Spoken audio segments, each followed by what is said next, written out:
And it's live. Here we are. So I just want to say top of the league still. Sorry. I know it's not a podcast about Man United, but, In fairness, there's been 3 different teams top of the league in the last 24 hours. Yeah, but there's only one now in there. Do you know what I mean? Well, we've just given the game away of when we recorded this. Oh, shit. Do you want to start again? It was the 21st of January. No, it's fine. God. You just can't get the staff, can you, Dan? I know. At least you didn't do your normal thing and refer back to previous podcasts to the wrong order. Oh, mate, I'm learning. I'm a year in. Do you know what I mean? I'm there. No, it's good. We're like professionals now. So today we have got, I've never met, so it's Nils Leonard. I've never met him in the real world. I don't think I'm ever going to meet anyone in the real world again, apart from my wife and kids. There's no one else left. That's it. Everyone else is gone, yeah. But he is someone I'm fascinated by. I've followed his career. Amazing work, and really handsome as well, annoyingly, and smooth. I sort of talk he did at the Royal Institute. I think I probably got that wrong, but a really amazing presenter presence. You know, loads of attributes to this chap. So we're really looking forward to talking to Nils. And this time we're going to try and just go straight in on the work, maybe not do a timeline on the career because he's... I mean, there's so much great work that Nils has presided over from his current role and in previous roles. So I think, we've already lined him up for a second run at some separate work. So I think what's good is that this episode is going to be about there's certainly a sequence to this work, and you can see how some of the work will bleed into others, and how maybe a client has come on board because of the work that they've seen that Nils has worked on previously. Yeah, and I like the fact that the campaigns we're going to talk about are all so disparate. They're all brilliant out of home campaigns, but they're all so different, and it's a sort of masterclass in how you can use this medium in so many different ways, different textures, colours, tech. It's going to be great. I'm really excited about chatting to him about so much of this. Me too. Right, fire up Microsoft Teams. Let's get him in. Bosh. Fucking hell. Hit record. Right. Shall we start? Yeah. You're in. Right, Nils, I'll do this little run up. All right. So Nils Leonard, founder of Uncommon Creative Studio, the man who made Grey one of the coolest and most awarded agencies on the planet, and owner of a very fine beard, I think I saw it a minute ago. Welcome to Behind the Billboard. Thanks for coming on. How are you today, sir? Thanks for having me on, gentlemen. I'm really good. It's nice to make time to do stuff like this and just have a chin wag, as opposed to furiously stare intensely into a Zoom screen. Yeah, you do seem to have an aura of calm. I've actually never met you in real life, have I? I don't think so. But I feel I know you. I've watched a couple of your talks. We've had a good chat before we came on, and you do have that nice calm aura, which has been good for the early tech problems we've just had. Sorry not seeing you in person, mate. Tapping elbows and comparing beards and whatever, but we'll do that next time. But how is life at Uncommon? We saw last night another wonderful ad from you guys for The Guardian, Kamala Harris moment. It's brilliant. You guys seem to be smashing it. Is there anything you can put that down to? Because it's been a tough time, but you seem to be thriving at the moment. Thank you. That's really good to hear. No, I mean, look, we've all still got lots of energy. We all still really want it. I think Uncommon's thing, we were literally discussing this yesterday, has always been that we just wanted to be more prolific than anybody else. And I know that sounds like a really oversimplistic thing to say, but we really did. We were desperate to play a part in every cultural moment. We're desperate if there's, a shift in sentiment or, all that sort of stuff. We are very close to and ferociously ambitious about playing a part in, as opposed to, I suppose, waiting for our briefs or doing all that other stuff. So, and that we made a lot of work last year, but that was really it. I mean, I could talk about loads of other stuff, but ultimately it's a drive from everybody at Uncommon to just want to play their part a bit, I think. Yeah, I like that. Being in touch with all the moments. It's like permanently running a topical campaign, isn't it? You just feel like you're always touching things. I remember when Droga went off and did Droga 5 in New York, I remember thinking, God, how do they get so much stuff done so quick? And he said, or I'd heard in hearsay that he had basically employed many producers and many people who can get shit done. And, it's that simple, isn't it, really? Have the energy and make it happen. It is, yeah. And I think everyone wangs on about culture now. They all use that word. But if you're desperate to play a part in culture, then you have to view yourself as live. And that's another sort of uncommon thing, which is we're a startup, like it's my business. If we're not playing a part in the conversations of our day, then I think we've kind of failed. And you only get a limited period of time to do that. You can't fuck about for 6 months and then decide to say something. Yeah. But it's also maybe the clients that you've attracted, like I'm just looking at a list here a bit, like ITV and The Guardian, they do give you license to comment as well, which is lovely, right? Yeah, they do. I mean, our whole viewpoint of the world, though, is to build brands of people which existed. But behind that is a load of spaff that we have about the idea that the woods are burning, the idea that the world is constantly asking you for a response, for impact, for positivity. And a lot of our clients see the world the same way. So when we're, a lot of people are like, oh, God, how come your clients just make so much stuff? I'm like, well, they see the world like we do. I'm not convincing some client who makes one ad a year to maybe make two. ITV are like, well, Black Lives Matter, of course, we've got to have a point of view on that. And I think the great thing about both Guardian and ITV is they've got an ever-changing product as well. So you have something to comment on, and they want to be associated to the things that happen in real life. So I think that's a great kind of creative catalyst for you and the team, isn't it? Yeah, for sure, man. I mean, media brands in general, we seem to chime well with. And just taking it to outdoor, the power of outdoor allows you the power of context to play a part in your creativity as well. So I think one of the great things that's happened in the outdoor space over the last the last 10 years is digitization. So allowing you to be a bit more reactive, so you can do something overnight and be live the next morning. Yeah, I think that's true. What I would say to outdoor as well, they do is, the rules. I think it's kind of like everything is tactical. So you remember the old rules of politics where you wouldn't run a poster campaign. You'd park a van up with one image on it and all the press would be there and everybody would talk about it. I think that rule still applies for anything of import. So if you want to make an important statement about anything, get one poster somewhere and just make it. Somehow it's far more valid than a bit of social still is. It has some sort of imprint on culture that I don't think other media has.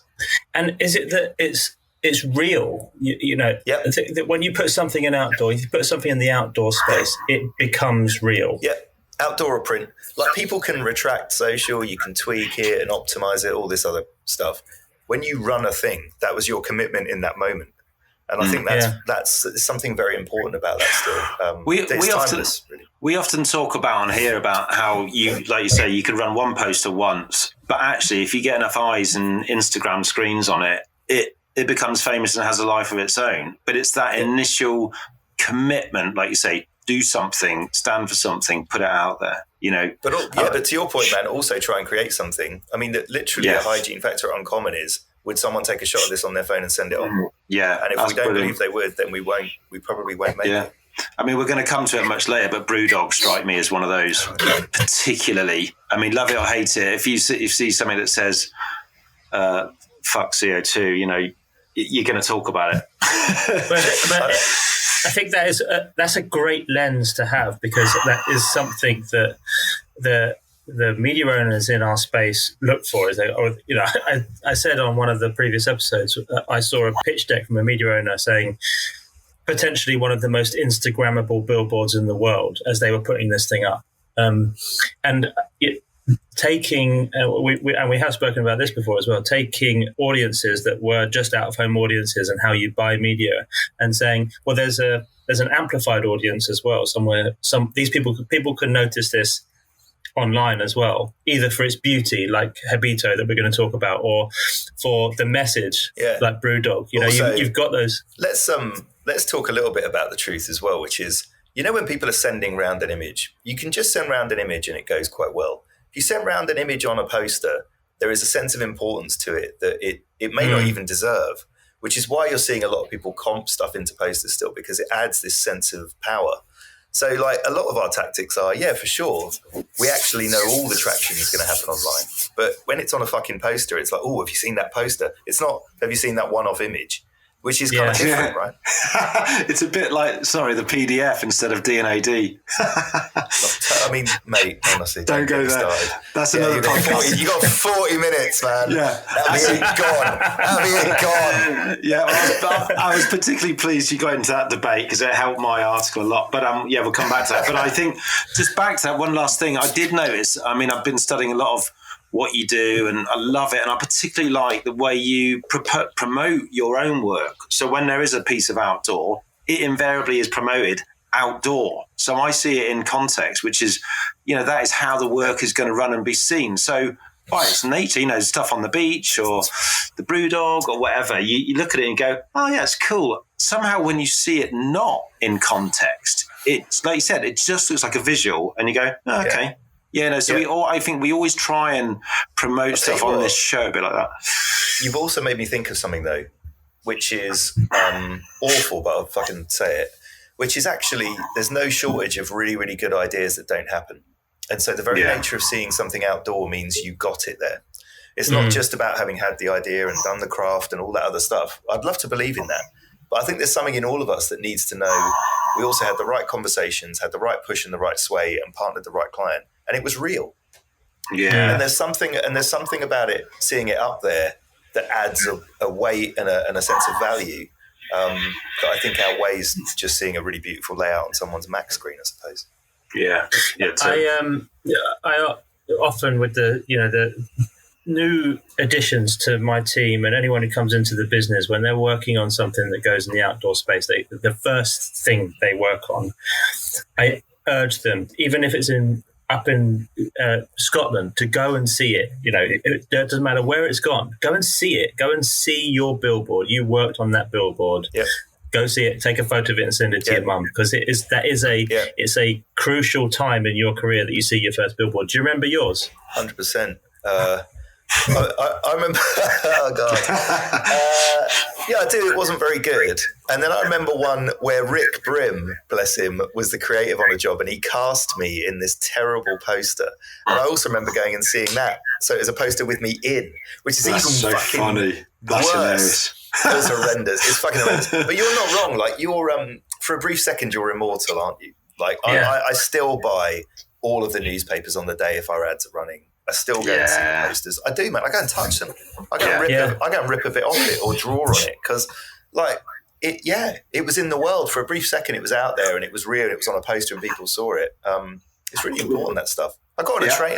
Forgive me, not a billboard, but I got on a train once and there was a bloke staring at an ad in a magazine that we'd done, and I remember honestly, I think he thought I was like going to kill him because I was just staring at him, appraising everything about him. How long had he looked at it? Did he like it?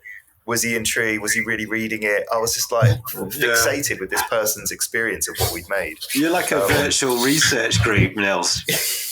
I remember we did the Lynx Angel Ambush, which is where we had angels falling from the skies on the concourse of Victoria Station. And my parents lived in London at the time.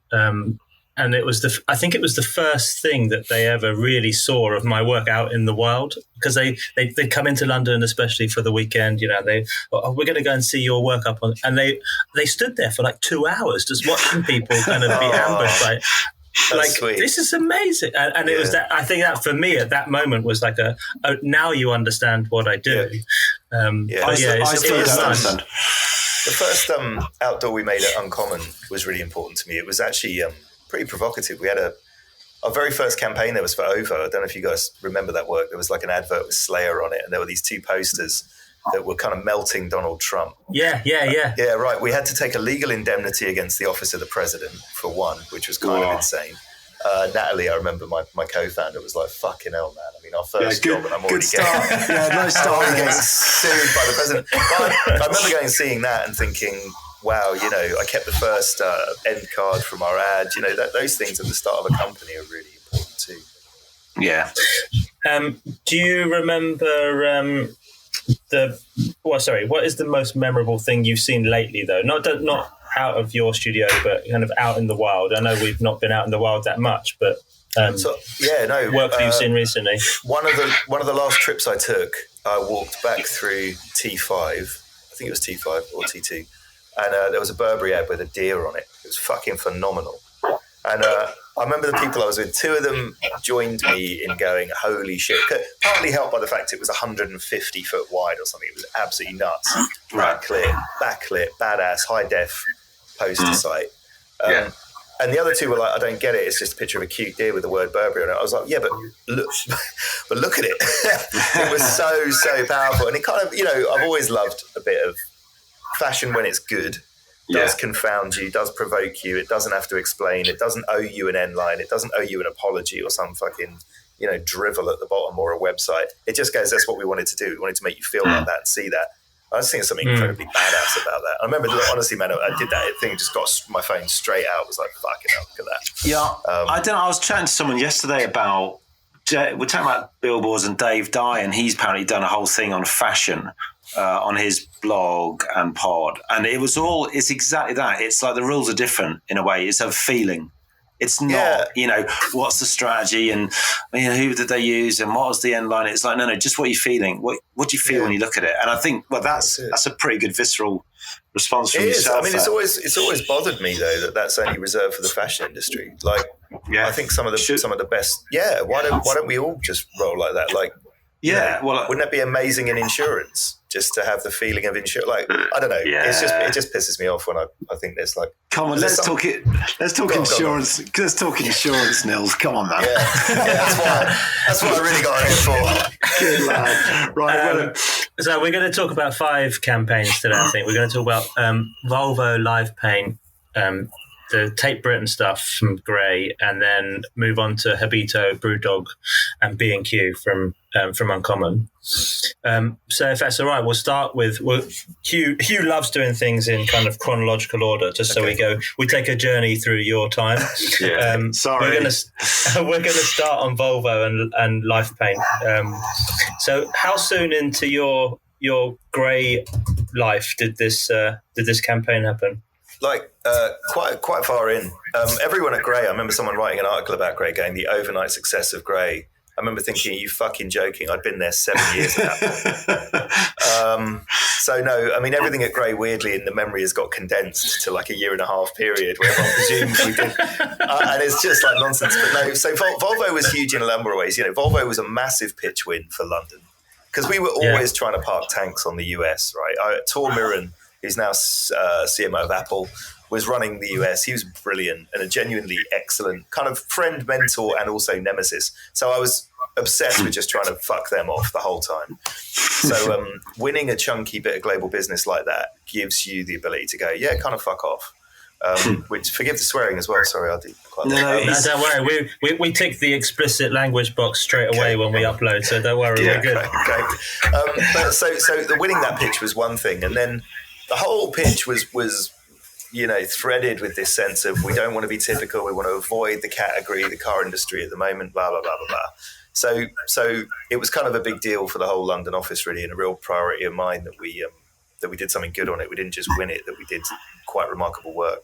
There was a phrase doing the rounds at Grey at that time, which was a healthy phrase, I think, which is we must make our best work on our biggest clients, because the trap of agencies is they're like, we've got all these massive clients, but did you see that amazing charity ad we made? And you're like, come on, guys, that's fucking bullshit. If you can't make your best work on the biggest clients, it's not real, is it? So there was the spirit of that, and that's where it all came from. And did the team, Jonas and Rasmus, I think they're with you now at Uncommon again, aren't they? They are obviously a very talented pair. Did they, was it as basic as they came in and said, hey, Nils, we found this idea about spraying people, or was it a more organic, broader process? Love this. So I love this. It's going to lay bare to any sort of claim of genius, isn't it, all of this? This is what this podcast is really about, is sort of revealing everyone as deeply average. Those two are absolutely brilliant. But how it worked is we wanted to talk about this feature called IntelliSafe, which is like a feature of the Volvo that can see things on the road before you do. The truth is, guys, we didn't have the car. So the car was late. So we couldn't take a photo of the car. We couldn't do an advert with the car. So we were like, oh, shit. They want to be out there wagging on about it, but we haven't got a car. So how do we find ways to talk about the spirit of IntelliSafe without featuring the motor. I never knew that. Wow. Yeah, there you go. So then the guys found a load of people in Sweden, which is their neck of the woods, where they paint reindeers with a gloop so that There's they glow that in the reindeer. dark. Reindeer's back. Brilliant. So they don't get hit by cars. Yeah, because if you hit a reindeer, it's like hitting a fucking tank. These things are massive, right? They're like What, so they sprayed reindeers with this paint? They spray their horn. No, they paint it, so they don't even spray them. They grab them my God. in a field and they paint their horns with this gloop, which is the same sort of spirit. And you're driving along the road at 80 mile an hour in Malmo or wherever, and your headlights will light up the thing, and the rain, you'll see the reindeers, so you won't hit them. And so we found a company called Habito, who are a brilliant bunch, run by a brilliant guy called Anders. And they were like, oh, hi. And the guys were like, what if we made a spray for humans that worked that way, a paint for humans? And he was like, funnily enough, you say that. We've moved it into a spray format called Habito 2564 or something. And we were like, yeah, we'll give that a better name. And then, that was it. We sat there, we sort of talking about all the names, Nightlight, blah, blah, blah, blah, blah. And we were like, right, life paint, let's, and that's something I've taken with me to Uncommon, which is the very definition of an idea or an end line or a naming process. Should try your hardest to make the simplest evocation of what it does. So it's paint that's going to save your life, right? Life paint. There you go. It's brilliant. I mean, and how I can I say I love this, and this is why we're doing this thing, because I didn't know. I just knew it was a brilliant idea, and I'm like, oh yeah, that's just great, smashing it again, blah blah blah. I didn't know one bit of that, so thank you so much for pulling back the curtain. How? Because I'm looking at an image here. It's, again, another brilliant way. What you do, or you did, and you still do, is you have great ideas, but the way you tell the world them, they're so well done. Whether it's a mood film or I've just got a case study. I've got a shot of three people on bikes looking quite dark, and then the next slide they're massively lit up, obviously with this paint. I love that simplicity of that idea. I could show that to my kids downstairs now and they get it instantly. Was it that simpler process? How did you then go, okay, so you relabel the name of the thing, and then you've in theory, you give it to people in Sweden or somewhere in the world? No. So there's there's loads there. I mean, two things there. One is still we're ferocious about this at Uncommon actually, but still people think they're done when they get to the paint. So we've made this thing called Life Paint. Habito have agreed, wonderful, and then they stop, and then they go, oh, why is no one talking about it? Why is no one sharing it? And we learned that very, very early at Grey, and I think we've continued to learn it at Uncommon, which is the only way people knows about anything is if you give them the story tools to pass it on. And that's got to be more than a press release. That's got to be imagery, a GIF. What is, and this is really, I suppose, why this is interesting for your podcast is, what is the simplest visual idea for the idea of Life Paint? Was the idea that you wouldn't see someone in 1 minute and you would in the next. So we made a load of GIFs. We made a load of posters that only glowed when you shone on them. It was really, but we make, the more of these assets you make, the easier it is for magazines to write about your work, the easier it is for them to pass them on. So it's a critical Did you part. distribute the paint as well? We, and this is an example of how crazy it is. We did it in one shop in East London, a pop-up shop in East London, right? Right. And we made the film and we made all those assets, and we basically reached out to the cycling community and we said, because they were a very at-risk community, the London cycling community, as you know as well, are pretty fucking ferocious. They're like always getting run over, very angry about the state of affairs. And they were like, right, and they got involved. A few cycling mags picked it up, and then it just exploded because all the assets were there. There's an innovation story no one was aware of. The next thing I know, I'm getting tweets, honestly, from a mum up north who was like, I've got 3 boys who walk to school. I want your spray because they wear black coats and I'm worried they'll get run over. And at that point, it's like massive. And I'm, and the real learning here, guys, is honestly at this point, I'm starting to get frustrated because I'm like, it took us ages for Grey to work out Grey's stake in Life Paint. But B, I'm like, at that point, haven't you already pivoted? Why isn't it in Halfords? Why isn't it in M&S? Why isn't it in... And that's the real learning of Uncommon, guys. This Life Paint story is the story behind Uncommon's ventures. Well, it was when I was sort of looking at it and thinking about it, for me, it seems to epitomise what you do Uncommon. And that in a way must be really a nice feeling to now, okay, I'm now going to drive the bus myself and take the reins. But I think just going back to it for a minute, looking at the posters, because it's obviously, it's a brilliant campaign. It's out of home. I mean, this Billboard podcast is all about not just traditional billboards, it's every type of billboard and out of home. And I love the fact that this kind of thing could only work outdoors, and it saved lives there. But then, of course, there are some wonderful posters, which you talked about, which come on when you shine the lights on. There's one that does the line, which is the best way to survive a crash is not to crash. I mean, that's just beautiful, isn't it? And then there's obviously just lovely visuals. Those are in themselves are wonderful, aren't they? Those posters, they work so well. They were made with the paint as well. Yeah, everything was made with the paint. I'll tell you, someone said something interesting. I don't know, you might find this interesting. Someone said about that bit of work, oh, that's really interesting because that's an idea with a hole in it. And I was like, what do you mean? And they were like, well, that idea isn't finished in that you've made the paint and it can be used, but it's one of those ideas that anyone can use in their own way. So in Thailand, they took live paint and they started covering tuk-tuks in it. And they were making these incredibly ornate, beautiful, branded tuk-tuks covered in the same stuff. And I was like, there's a really interesting concept there as well, which is in the form of outdoor, anything visible on the outside world, is if everyone can get hold of it, then your idea will travel more organically. And I kind of look back at that as a real learning there as well. We talked to Rich Denny last week about his SHN stuff, and he said almost exactly the same thing. They when the thing was concepted, it suddenly got a life of its own. And if you've got a great idea when it expands and people take it on and they do their own thing with it. So can I just say I love Denny, actually. He's one of the most gracious and talented people I know, but that SHN thing was one of the very few things, and I'm a naughty bastard, but I'll just say that I was actually jealous of. I was like, no, that's I saw it and got the venom in my stomach and wanted to cut him. So so take that. No, but I mean, it was brilliant.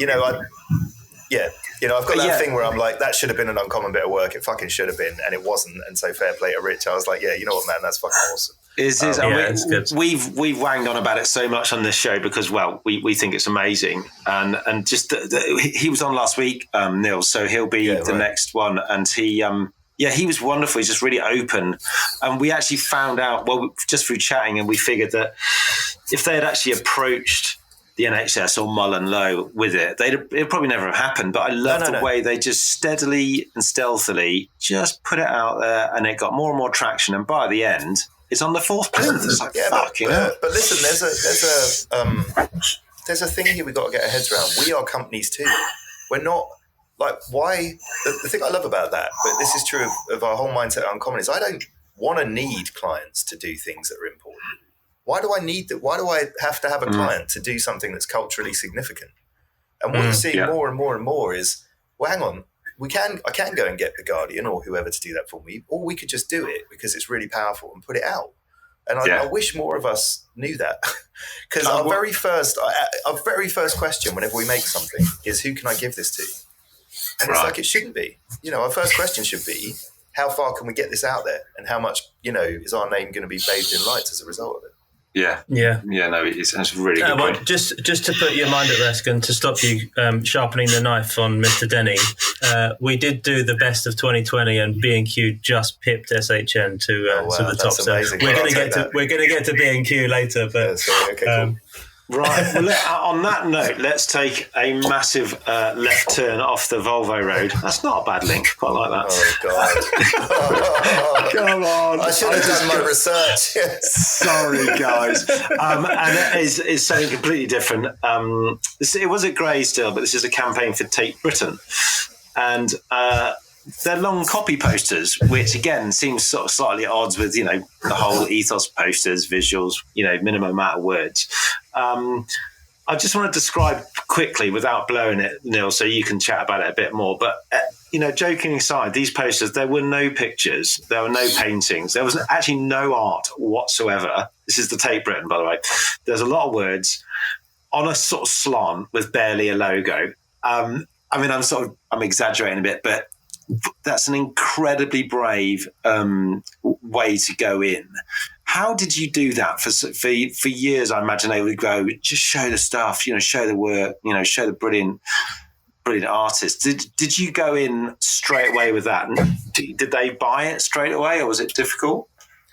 No. I mean, I love this work. This work is a result of a bunch of talented people, actually. Gatley, Rands and Tiz, Don Goldman as well, and a few others. But I'll tell you, the honest truth as always. We did a pitch for the Tate in general, the modern and the Britain, and the pitch was very, very modern. It was very digital. It was very mobile. It was very interactive. It was all about forcing them into a new space.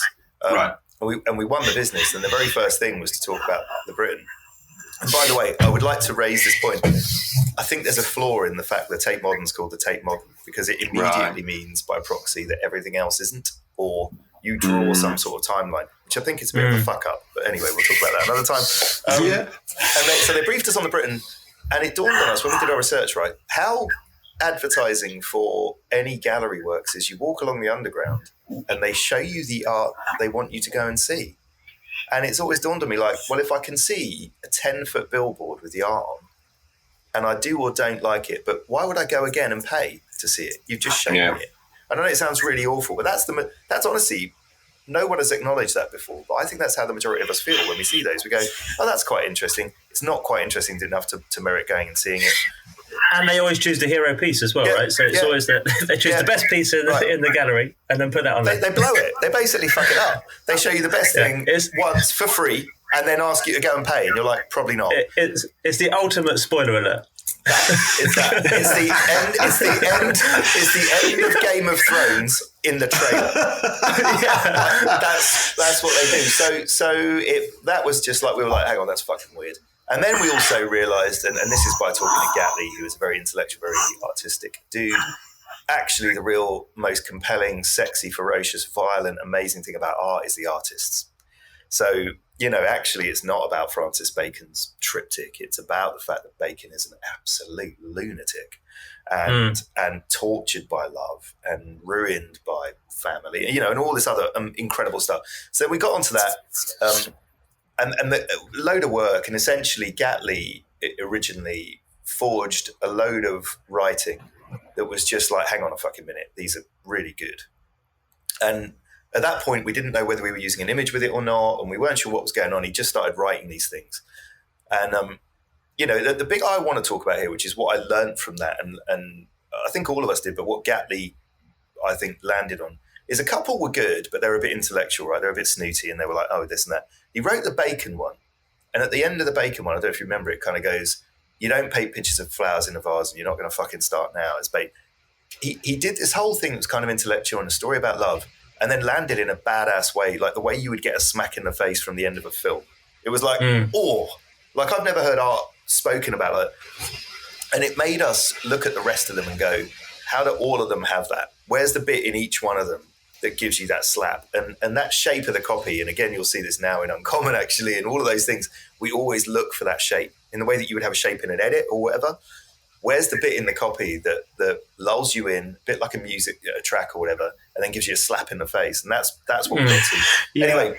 There's a bit. I mean, I've got it here. There's a bit in the middle of the day before your first Tate retrospective. Your partner's found dead, probably from alcohol. I mean, you're just building this. I love the fact that you're not, because when I first saw them. Sorry, just to jump back in. Yeah, I thought, oh yeah, that'll be the classic, 1,000 words describing a picture. Yeah, and then of course it isn't. It's what's going on behind. I mean, it's a bit like, what we're doing, getting behind the story and getting into the mindset of that person at that moment. And fuck me, it's pretty, like you said, it's pretty out there. And then when you put that kind of last little knife at the end with the flowers in the vase, it's wow. Oh, it's just badass, and what happened very quickly, and this is like, you probably revel in this, is the words were fucking amazing. And they're all on, because Peter's, honestly, at that point, I think was almost writing this on a typewriter. He was so anti-computer at that point. So we'd have these sheets, he'd come to a review, by the way, and there'd be all the other teams in the review, like with 25, 30 sheets of work or a laptop. Peter would turn up with 2 bits of A4. That's fucking Gatley. And he'd go, oh, I've just got this one thing. I'm just going to read this one thing. And then he'd just read it and it'd be staggeringly good. And we'd all be like, oh, fuck. You know, you see these teams just take their 25 sheets and just slot them straight into the recycling. Shredder. Yeah, right. But what started to happen, which was scary at the time because we were running out of time, was we started designing it and art directing it and doing all this stuff. And everything was fucking it up. Everything we were looking at was just getting in the way. And we kept going back to these A4s on the wall of the writing. And I just remember thinking, oh, God. And honestly, the whole design department, of course, at that point, were all over it. You know, looking at pixelated versions of the paintings and shots of bacon and artist tools and all that. And it was just like everything we did was getting in the way. And it was driving me mad. I'm sure they'll say it in other words, like Nils is a twat and went home and did it himself. But it was driving me absolutely mad. And I remember just setting it thinking, well, I actually originally took a photo of Peter's Word document. And the reason when you look at these that they're on the wonk is because I typeset them and then I used a mobile and shot them and then used that and put it back on. Great. I took a photo of Peter's Word doc on the wall and then basically put it on a layout and was like, why don't we just do that? But the thing that's beautiful about that, though, is it reads and looks like a stream of consciousness. And there is if you want to immerse someone in someone else's work and give them a story behind their artwork, it's exactly the right thing to do, in my opinion. But it feels like it's you're reading someone's mind, and that's what I think. Yeah, for me, No, please go. No. Well, the only thing I think is you've just gone full in. Like you've gone balls deep. It's not, you're not fucking around going, oh, we're going to have a mostly copy and there'll be a little visual at the bottom or actually can we have spot colour on the logo? It's like, that's why I think it's so powerful. You've just said it exactly like it is, which is every time we played with an image, it felt like we were betraying the idea. It was like, oh, okay, we're fucking it up. You know, we're doing this whole thing, which is supposed to take you somewhere in the purest sense of the story, and then every time we whacked an image on there, it wasn't. So you're absolutely right. I'll very quickly do this because we want to move on. But the Pete Gatley story about Tracy Emin. No, go for it. I'll paraphrase it because basically I spoke to Pete at length about this campaign. By the way, Pete, if you're listening, thanks so much again. I mean, it really is genius. And he said he was very humble talking about other people to credit. So he must make sure, like you said, there's many people who worked on it. But he was given the task of talking to Tracy Emin. The client had said something like, look, you just got to put Tracy's words up there. And he said, no, it's 6 pages of A4. I'm never going to do that. They're single page or they're 6-sheet posters. And so he couldn't work out how to do it. And so I think he said he got on a phone call with her and said, look, I've had a little go at not rewriting. I think he condensed what she wrote so it would fit on one piece of paper. And so that is why she became credited as a copywriter. Yeah. Is that correct? Yeah, it is. Yeah, he's very kind as well. I mean, Tracy's words were brilliant, but Tracy had essentially done what all great artists did and just spoken to it. Peter then put them together in a very powerful way. There's like a rhythm to them that wasn't maybe there. So he's very kind. But yeah, it was crazy. I mean, again, guys, just like a real privilege at the time dealing with that institution, with the subject matter of art, with the artists we were talking about was thrilling. Like, really we haven't featured it on here, but the Steve McQueen stuff we loved. The Year 3 project that was down at. I think I took my kids down there. That was pretty spectacular. And he did it. I don't know who did them. I suppose it must have been him or Tate, but they did these brilliant posters which had no branding on. Yes. Just the pictures of the kids. And again, I remember walking down the tube platform and going, what's that? Because it didn't look like anything. It's a bit, before we came on air, the Belford thing, don't make it look like an ad. No. And it was like a magnet. I just took myself to it. You're absolutely right. A bit like fashion as well. Art is also one of those things where you do get to completely ignore the rules, I suppose. Or certainly we could do. Yeah. Well, we do a bit of work with the RA. I'm on the advisory group of the RA, and we just did a thing with We Transfer, which I was chuffed with, where we brought the summer exhibition to manage to still keep the summer exhibition going. Yeah. Despite all of this. But I'm gagging to get into some actual stuff because the academicians, the RA, some of the artists there, I mean, you're talking about the people that literally are the heartbeat of art in this country. So that could be fun. That'd be great.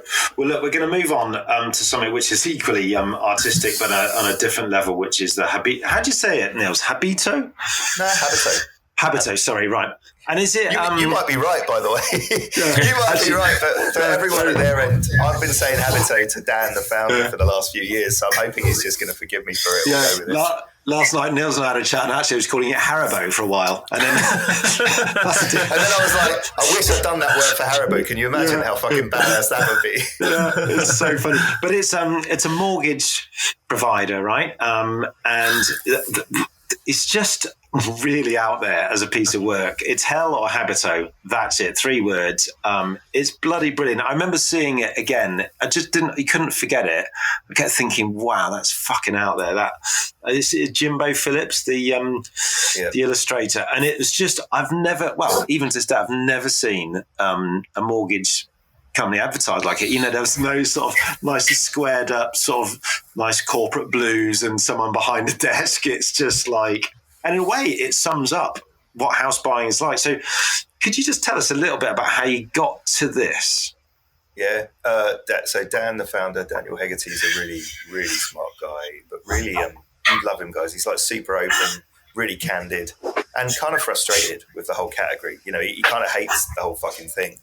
Right. They had done a load of work, just to your earlier intro, that was very fintech. It was like your blue grad. It was range left, some sort of Swiss font. Really completely invisible, actually. And so they turned up, ran a pitch, whatever, yonks ago. They were our second client, I think. And Daniel had this one phrase, which is the reason he started the whole company, which is to save people from the hell of getting a mortgage. That was his thing. And we were like, right, let's just stop there. The other thing was that no one knew the name. So we needed a really fucking sticky thought. So we just landed on Hell or Habito, the idea that everything other than Habito, when you're getting a mortgage, is just some form of hell, And Daniel was like, absolutely love it. And then he was like, and he did this typical thing, much to his credit. Very first time we showed him it was just sort of really quite conceptual. And he was like, yeah, but can it be more cool, please? And we were like, oh yeah. Yeah, come to daddy, yeah. All right then, fucking hell, all right. All right. Yeah. So Jimbo had been a crush of mine and Uncommon's for yonks. He did the Van Screaming Hand. He did all that old skate stuff, like the actual OG skate stuff. And we were just like, wouldn't it be amazing if we could take his version of hell for the outdoor and just literally have this super simple thing. And on the other side, we just wanted an icon for the idea of Habito. So, the freedom of it all going like it should. And that was a key with these wings. And that was what we did. But dude, like Jimbo, and this is probably true of when you're working with anybody, maybe kind of the OGs or the certain legends in their fields, they're not the easiest people to get hold of. They're not the most responsive to feedback. They're not like, Jimbo was literally on a beach on one of the calls. I think there was like seagulls. It was quite hard going, but it's hopefully worth it. It's another thing about, if you're going to do it, bloody do it, and in a way, like, the horrible thing is I always see sometimes people try and direct ads like Tom Kuntz, and you think, yeah, you tried, it just didn't come off. And I remember early tracks and stuff was like people going, oh, give us one of those. It didn't quite go, just didn't go far enough. And on this, you go, if you're going to have the word hell, you got to fucking go for it. You can't do a kind of nice version of hell. It's got to be, no. And that's what you want, isn't it?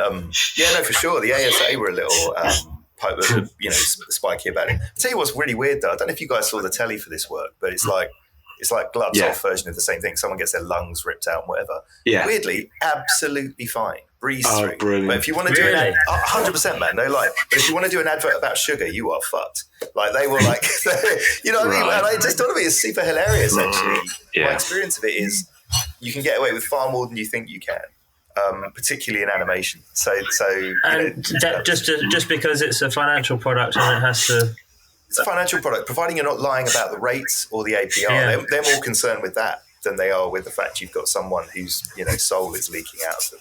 I remember, sorry, just as a quick inside, indulge me. I worked for Vodafone. I did these ads from Man United. You didn't have to be a Man United fan to get this offer.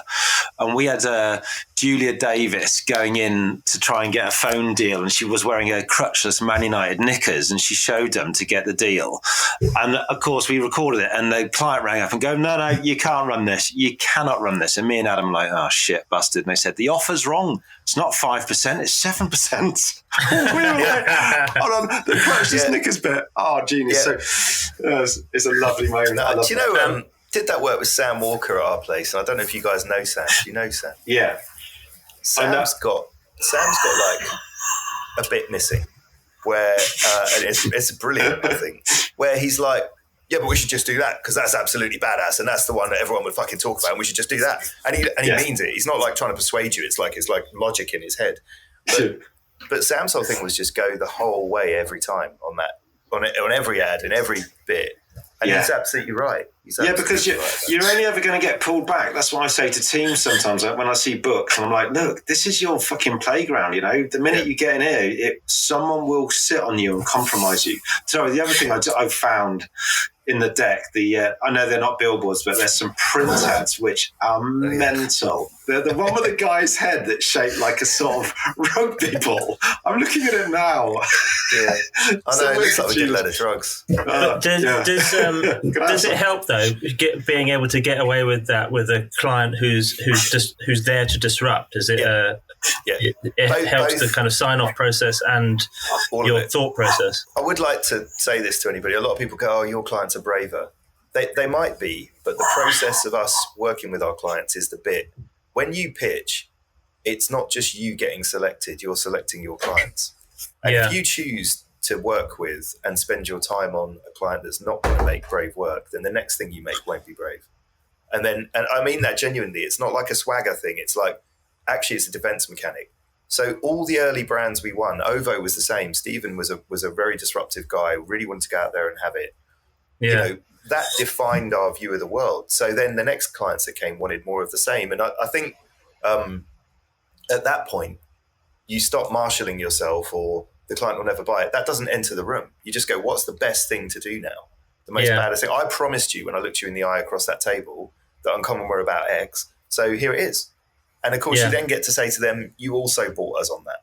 You know, there isn't this pretense where I've won them on, you know, a slightly better UGC campaign for mobile or something. It's like, no, we're doing something completely different. And so to get us on to Brewdog, do you think that the work for Habito, the fact that it was so out there, helped you sell the service, the same, you know, a creative service that you can offer to Brewdog? Yeah, it's an approach for sure. And the fact that, you know, to be honest, I think James has always been like that as well, the founder of Brewdog. I think James, if you look at the best way I think to look at that company is everything is a tweet. So James's output on that brand, he understood already that everything from the packaging to how they hire to the story behind their equity was a story and culture, was something that could take the brand further. There is no divide between the brand and his product or anything else. It's all one thing. He believes in that too. But I think that's right. I think we developed very quickly a flavour of work that other people were like, okay, there's no one else seems to be doing that. Let's go and get some of that. But James is like gloves off. You know, he just wants to get talked about in the right way. Yeah. Do you know what? I mean, that's incredibly apparent just looking at the word.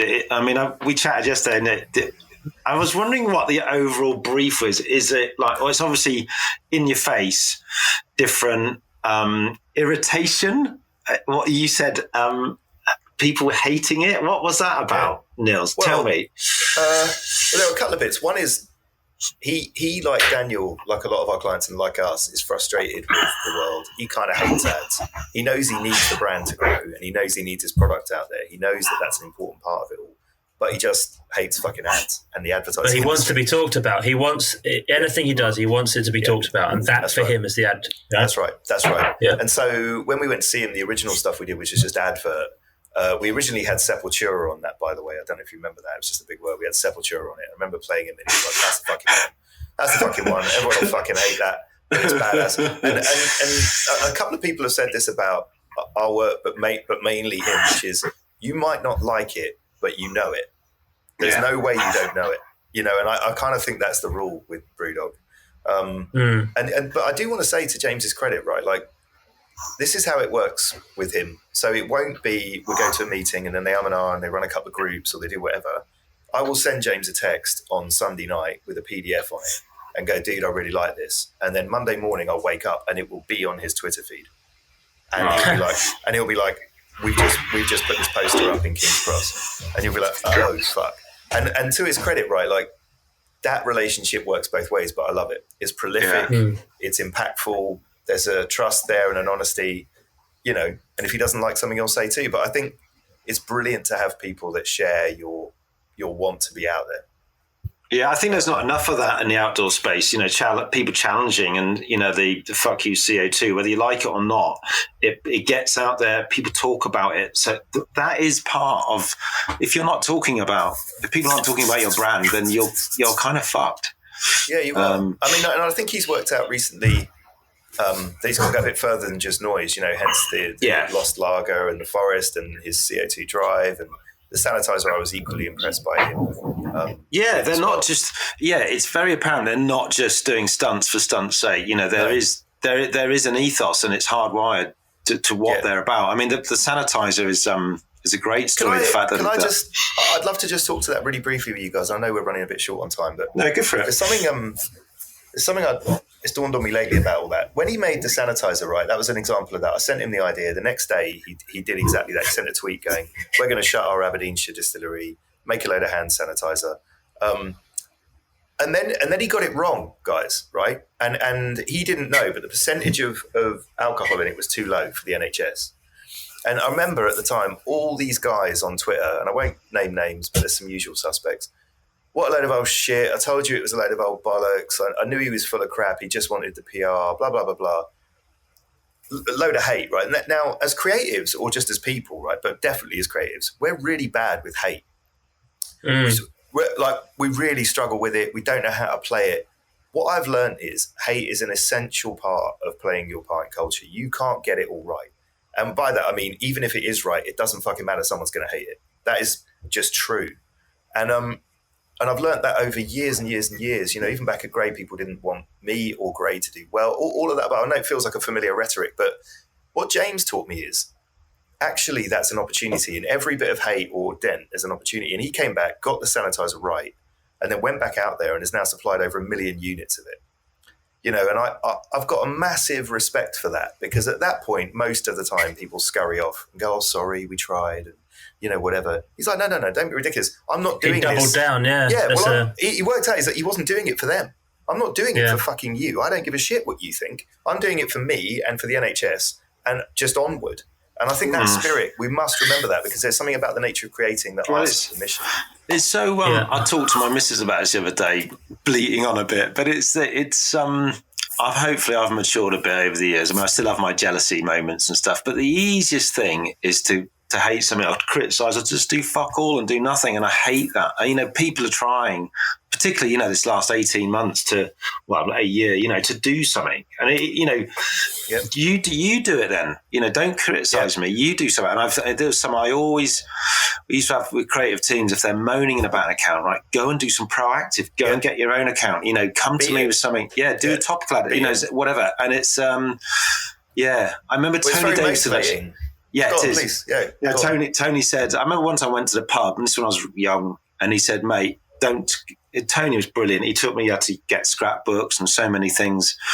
But he said, don't come to the pub and moan about work. It's easy, and you do it, but do something about it. Either leave or put up, but don't fucking go on. And that was never left me that. I was like, fair enough, Tony. Also, man, I wrote, you remember that thing in campaign they used to do? I don't know if they still do it, private view, where you get to write your opinion on stuff. I was very early into my creative directorship at Grey and trying to be clever. And I just poured loads of scorn on loads of stuff. It wasn't very good, but I didn't need to be the way I was. It's one of the only things I really regret. Literally, one of the only things. Like, I look back and go, there was just nothing about that is admirable, that creates energy, that helps anybody. And I learned from that. The very next week, I was like, okay, that's a dick move. Never, ever do that again. Well, it's hard because everyone, it was a thing, wasn't it? That's what you did. And it became, Yeah. Well, it's territorial, isn't it? And I think that's the part of it is embedded in a bit of jealousy and someone else's process, and we're not privy to all of the conversation. You only see the end output. That's right. And I think that I think for stuff like this, we didn't know about the life paint and the whole story of how that came about. And often when you hear more of that story, this is the ambition of the podcast, is to expose some of that story and help people understand other people's creative process. It's interesting. Did you hear that trotty thing you did the other day? It was about comparing maths to what we do. And it's really interesting. I was talking to my girl about it and saying maths, you've got to show the workings. You get extra score. Even if you get the answer wrong at the end, the workings helps. We said, what we do, you can't see any workings. It's the thing you see and you go, that's it. I'm just going to judge it. And I always have those awkward moments with, count people and clients and go, well, look, I can't have an asterisk up here going, well, look, they wanted to do this and that. So it's so hard to explain. You're that. absolutely right. But that is why the finished product is worth fighting for. That's why the theoretical has to go out the fucking window at some point when they go, oh, we like that blue, but can we have a different blue? No, that's the fucking blue. Because if it's not that blue, it's not as cool. Yeah, someone's got to stand for that. Yeah. There was one other thing which Tor Mirren just said to me, which is well worth just remembering. He said, he said it safely, but I know what he meant. He said, famous work solves all your problems. And what he meant by that is, if you are being hated on, if you're being overlooked, if you want a pay rise, or you want to leave your job, or you do want, the answer to every single one of those is famous work. Yeah. The moment you've done a bit of that, you're out. You're free. It's like football managers. Just get some free. Just win a couple of games off. Centre forward, score a few goals. Right, we've got to move on. Let's go to B&Q. B&Q, wow. So this is one of our campaigns of the year, as we mentioned earlier. I mean, that's probably right up there with D&AD and Cannes for you, Nils, as an accolade.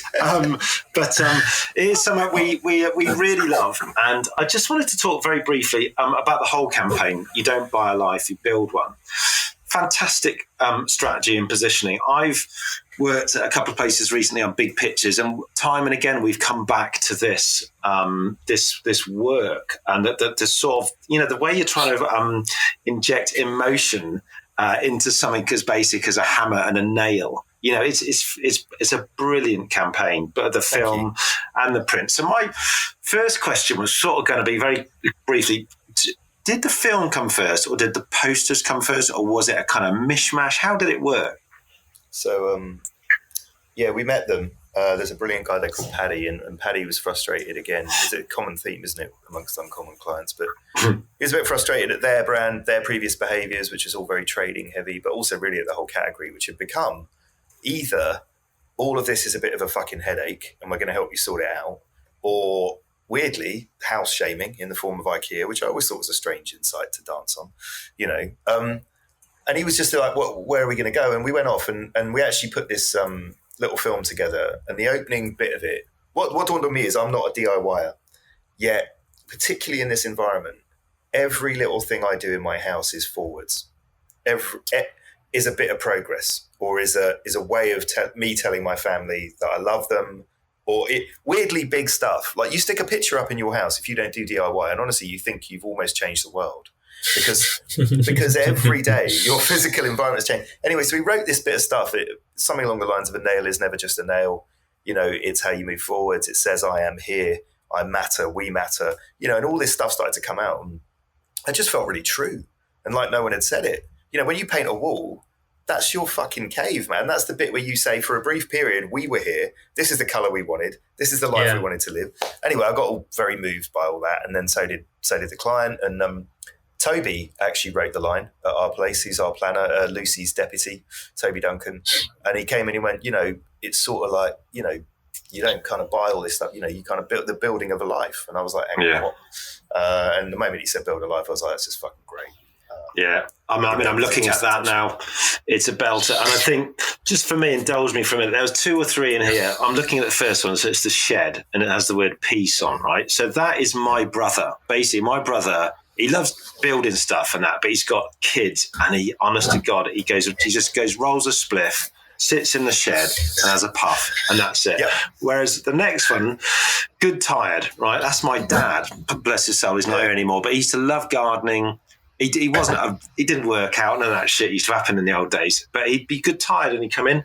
And for me, it's the nail. Like you said, all I do is put a picture up. I think I've changed the world. But in a way, you've just reframed everything that's already there.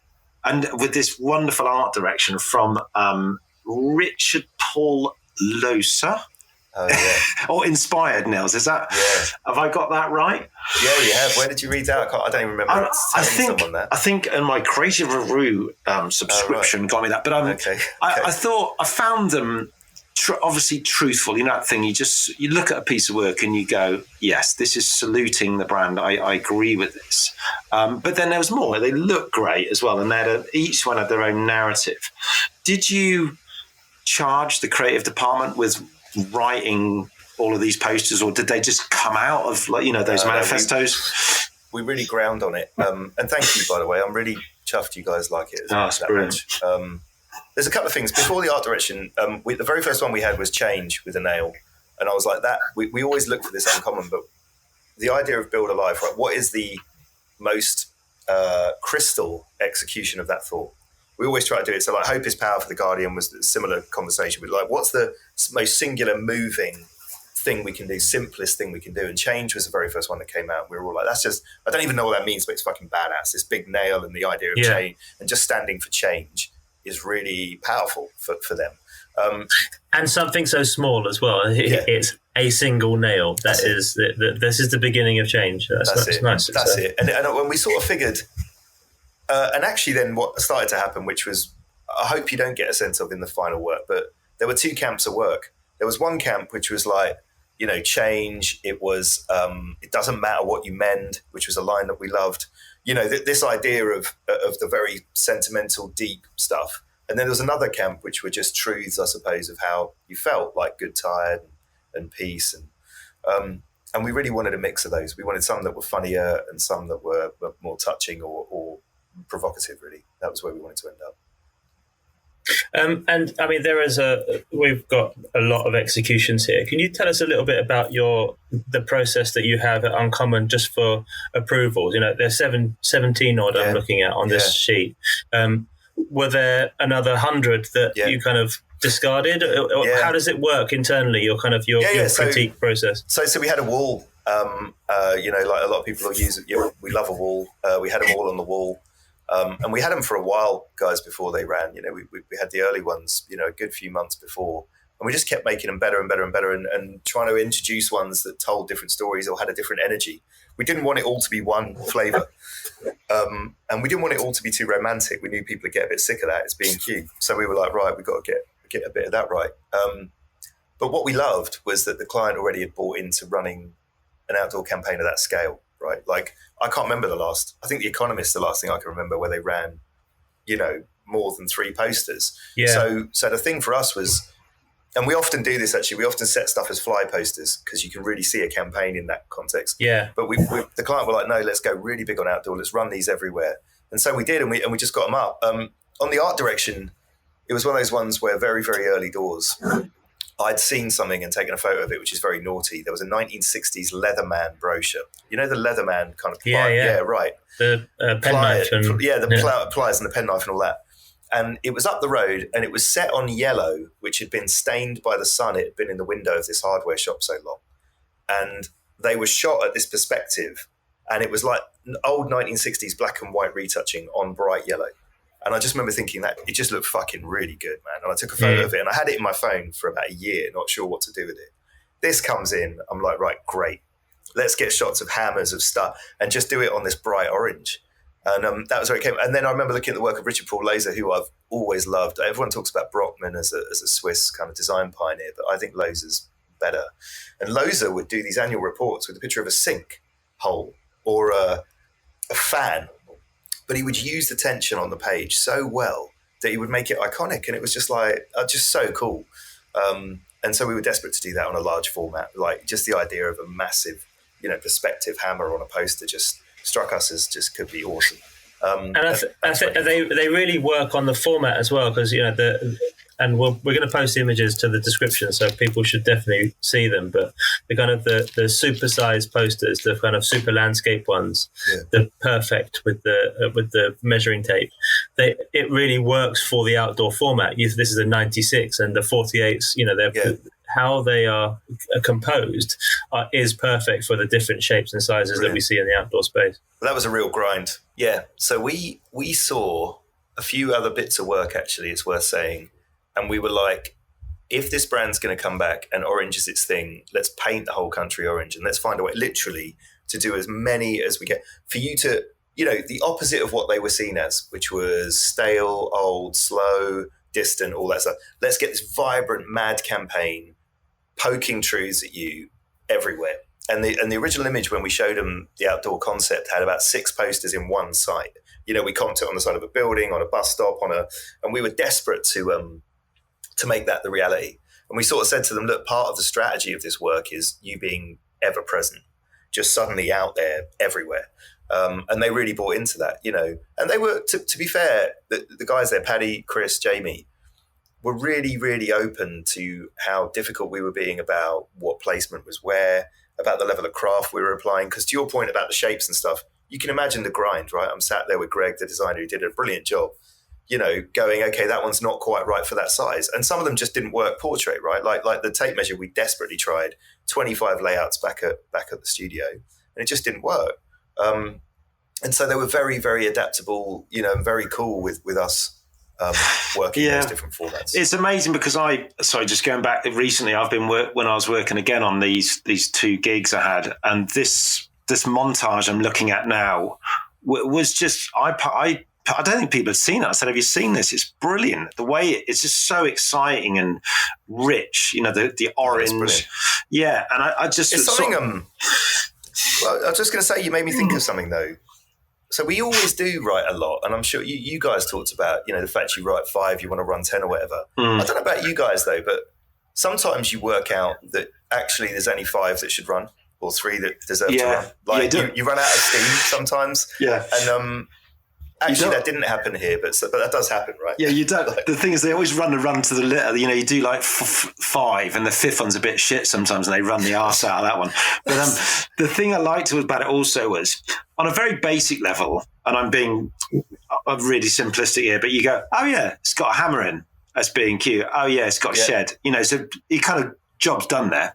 But then it just much. It just goes deeper and deeper. One word, then the colour, then the art direction, the overlap, the way the images come out and they overlay. It just feels like a moment of everything has come together for you there. Like taking that photo a year ago. It must be really fill you with pride to see it kind of finally get out there in such a great way. I mean, were there any that didn't happen, or that you wished had? A couple. So, I mean, first of all, it was like we have this phrase we use a lot, which is no passengers, which means if we're going to do a campaign of 17, 3 aren't okay. They're all fucking brilliant. There are no passengers. You can't excuse that. So if you've got 5 passengers, well, then you don't have a campaign as big as you thought you did. You need to shrink it. And we got to a point where we were like, no, actually, these are all mustard. They all do different things. They're all artful in their own way. There was one I desperately wanted to run once, right, which I texted Paddy. So we had a spirit level. And it was slightly ajar, and it just said anal, and I was just dying. I was just like, oh man, I was desperate to run that just once, middle of Soho, just said anal. Maybe he'll let me get away with it one day, but I was like, that's fucking awesome. And he literally just wrote back, "You're fucking insane," I think, on the WhatsApp or something. But I think you've just made my day. I'm going to walk the dog around Highbury smiling about that. That's fucking great. But in fairness, the one you did run with the spirit level, the beginner one, is really funny as well, because just everything off centre is great. Yeah. Great. Yeah. But no, I mean, I tell you what, there was one. I'm going to be really honest, that we didn't quite get away. Which I kind of miss, but I think it might end up being the title of a film that we're making. So maybe I shouldn't say that one. Yeah, hold it back. Okay. Listen, I think we're hitting up against the time buffer. So I think it's been amazing to talk through this body of work, and we're definitely getting you back on to talk about another group of work that we've put together. Really kind, thank you. But before we let you go, we'd like to talk about your favourite billboard of all time. So kind of think about the annals of history and your I've got it already. Tell us. Yesterday you said tomorrow. Yeah. Yep. Right. It looks like it's been set in Microsoft Word. It's black and white Nike. It's just fucking insane. And I remember seeing that and going, okay, there you go. That's not an advert. Look, there's others. There's politics. There's other places I'd love to talk about, but that, in my heart of hearts, right, what really gets me out of bed is that just when I first saw it, my teeth made a noise. I was so hurt. Yeah. Did you did you sharpen a knife and want to sort of? Yeah. I get like that, man. I really get like that. Like, that's why we sweat our work so much. I'm like, exactly. I'm desperate for others to feel that pain. Yeah. I want you to feel that pain. You're good company here on that front, mate. No, that's great. That's a really good one to have, by the way, because it's so short, it's pithy, but it says everything. Well, also, man, it's just. You'll see it's a bit uncommon, I suppose, as well. It's got that thing under it that I think haunts you way past you seeing it. It's true. We all tell ourselves we're going to do it. We're going to do it. No, it's great. And when you come back on, please talk to me about the Piers Morgan hairdryer. I do want to talk about that as well. Yeah. Oh, let's trail it now. There you go. It's trailed for the next episode. I'll tell you what I showed him that we didn't make. That's what I'll tell you next time. Okay. Yeah, excellent. All right, Nils, mate, thanks so much for coming. It's been a pleasure. Have a good day, and we'll see you again soon, I hope. Thank you, guys. Thanks so much.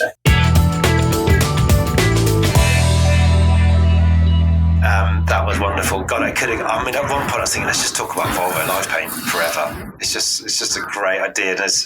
Why isn't it still there now? Is it still going now?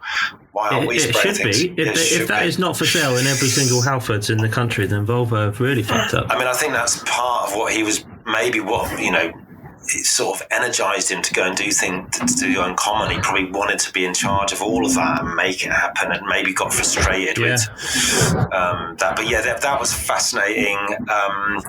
The stories about the Tate Britain, where Pete Gatley just keeps coming in with a little piece of A4. There's a lesson for everyone. It doesn't have to be a finished up deck with wonderful spacing and colourful visuals. Just right, great stuff. So I got it as fascinating. I really, really want to get him back in and talk about other stuff. But for now, I think that's a nice, neat first look at Nils. I feel like we've got so much to learn from Nils as an industry, and I think that there is, certainly in the big agencies, people have cut their teeth in big agencies and gone off to set up their own things. That some of those stories of do your best work for your biggest clients, those lessons that he's learned along the way and he's taken into his own agency are fantastic. And I think for all of our future guests and for all of our listeners, it's those kind of stories that we want to find. Yeah, and you know what? I think that is easier said than done, though. I've worked in many places where it's like, oh my God. And I think it's very hard, but when you start with a clean slate and you go, we're Uncommon, this is what we do, we're Mother, this is our ethos. If you start with a very powerful vision, and that's why clients come to you, it's not easy, but that is what you're standing for. Whereas if you're in a company that, has already been going, 50, 80 years, classic old ad agency, it is harder to move clients like that. So I definitely appreciate. Oh yeah, of course. But I think it's also about how we learn. Okay, so for different periods of my career, I've learned different things, and I think you have to give yourself the time to understand what the lesson was on this campaign, or on this client, or on this agency. What was the lesson that we learned, and which is the thing we're going to take forward, and deciphering those lessons is the thing that helps you start your own thing and write your mission statement and become the agency of your dreams. And I think that's what he is in the process of doing that, and I think that it's amazing to hear that story. Yeah, no, it's fascinating, and they're just going from strength to strength. I mean, we talked about the work yesterday, the Guardian ad with Kamala Harris, about the inauguration. It's just, they really are have their finger on the pulse, as it were. Absolutely. Right. We've got the big guy next week. Yeah, the big dog. Have we had a sir on before? No. We've had a chairman. We've had Mr. Rolfe. Yeah. Well, I suppose we've had like Alexandra Taylor, who's like a kind of a lady or a dame, I suppose. Yeah, dame, sorry. So, time for a sir. Hegsy. A sir, wow. Hegsy's coming on. Is he basically going to do your appraisal that you missed when you left there? Am I just sitting in as a kind of viewer here? Oh, God. The thing he used to do is just a really quick one. He used to just build a pile of work on each side of his chair. You'd just pass him the work and you'd always think, in a naive way initially, that big pile, that's all the stuff he likes. And it was the rejects. And if there wasn't another pile, you were fucked. So after a while, we realised just a pile of one would be enough. So, we'll talk to him about that and many other things. Though. I hope so. And hopefully you can sort out your internet connection before then. Yeah. Well, look, it's good when I drop out because you can just have a proper chat rather than me just rabbiting on. You know what I mean? People can actually hear from me for a change. Should we have a safe word? Maybe we should have a safe word as I'm dropping out. Maybe I should say a safe word, and then that means Dan's got to talk for at least 15 minutes. But then you come back in and ask all the questions I've already asked. Maybe I say, Harry Kane! And then you do it. Right. Have a good week. All right. Lots of love. Love you all. Bye. Bye.